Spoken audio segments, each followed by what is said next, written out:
net, kita nggak perlu effort yang terlalu banyak, guys. Ya, net kita cuma perlu begini, ada bola,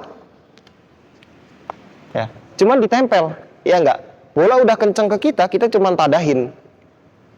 Tapi nggak boleh terlalu kencang, nggak boleh juga terlalu pelan, harus stabil, harus steady tangannya, ya. Di kiri, pakai pegangan jempol, tinggal di, simple kan? Dan kena dengan net terus, sangat simple.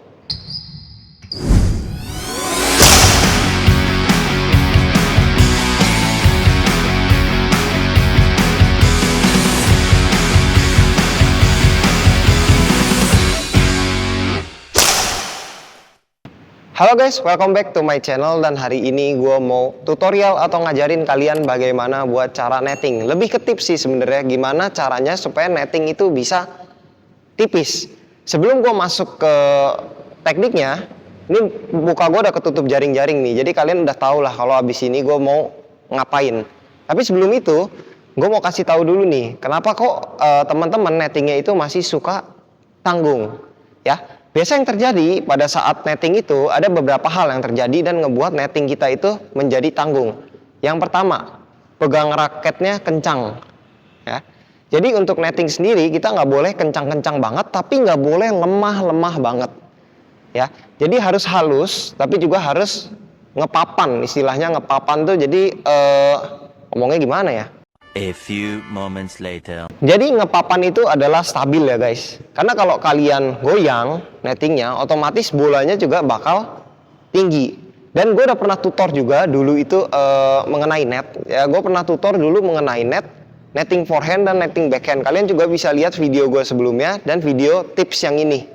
Kesalahan kedua yang pemula-pemula biasa lakukan pada saat ngenet yaitu tangannya diayun. Ya, banyak dari teman-teman yang pada saat ngenet tangannya diayun. Karena untuk kita melakukan net gak boleh ada sedikit pun bola ke atas. Karena kalau ada sedikit aja tenaga ke atas jadinya bakal begini. Coba contoh.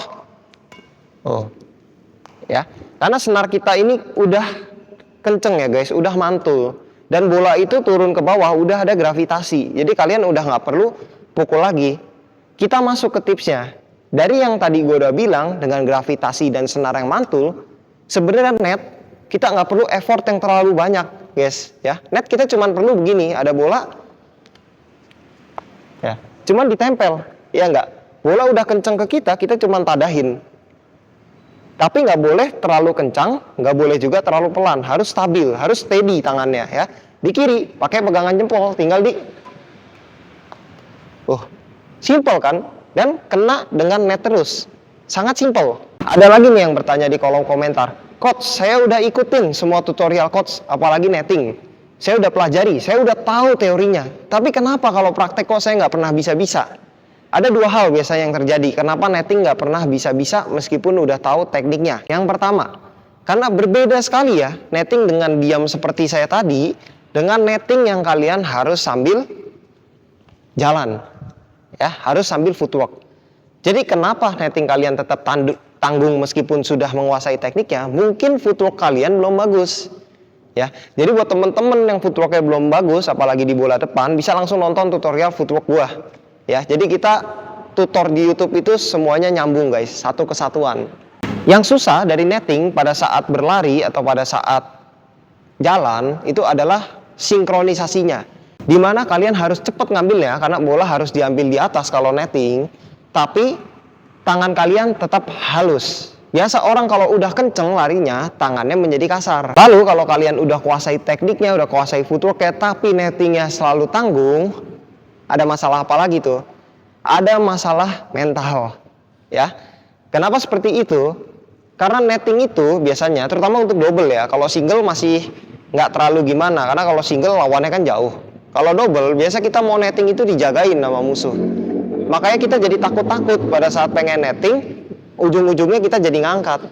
Padahal gak perlu takut teman-teman. Kalau kalian udah kuasai footwork, kalian juga udah kuasai teknik netnya, itu gampang banget buat kalian melakukan net. Apalagi kalau kalian mendapat pengambilan di atas.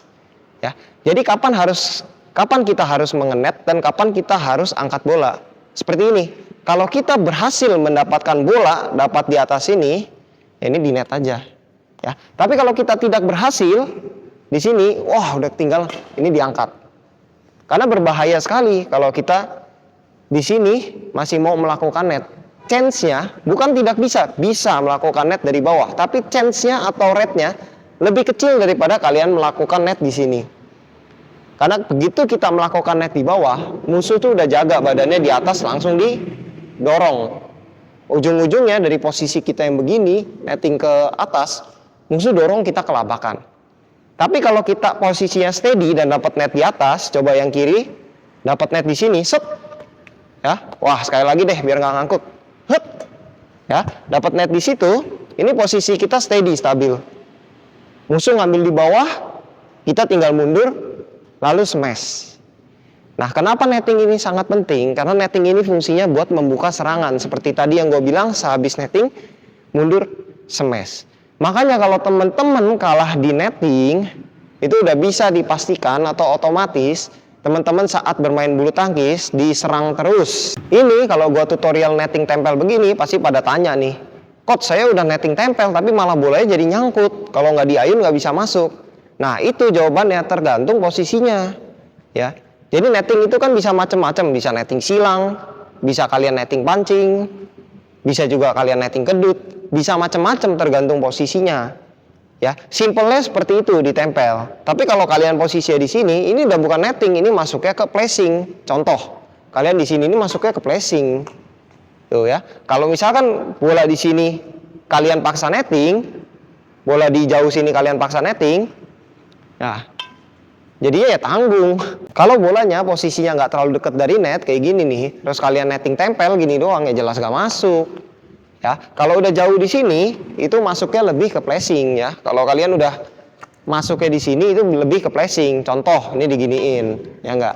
Atau bisa juga kalian netting pancing, kalian pancing dulu kayak gini. Kayak pemain-pemain kan sering nih diginiin tuh ya. Tetap ada tenaga ke atas. Cuman netting pancing itu agak resiko. Jadi pada intinya netting ditempel itu buat membantu kalian memahami teorinya. Ya, sisanya pada saat main memang berbeda, tidak semua seperti teori, makanya dibutuhkan feeling dan latihan terus-menerus. Jadi kalian bisa beda ini, mana bola yang harus kalian net, mana bola yang harus kalian placing, atau mana bola yang harus kalian netting silang. Oke teman-teman, kira-kira begitu aja tips netting tempel dari gua. Buat teman-teman yang suka nonton channel ini, jangan lupa untuk like, subscribe, comment, and share. Dan buat teman-teman yang mau dibuatin video, bisa langsung aja komen di bawah video gua ini. Thank you.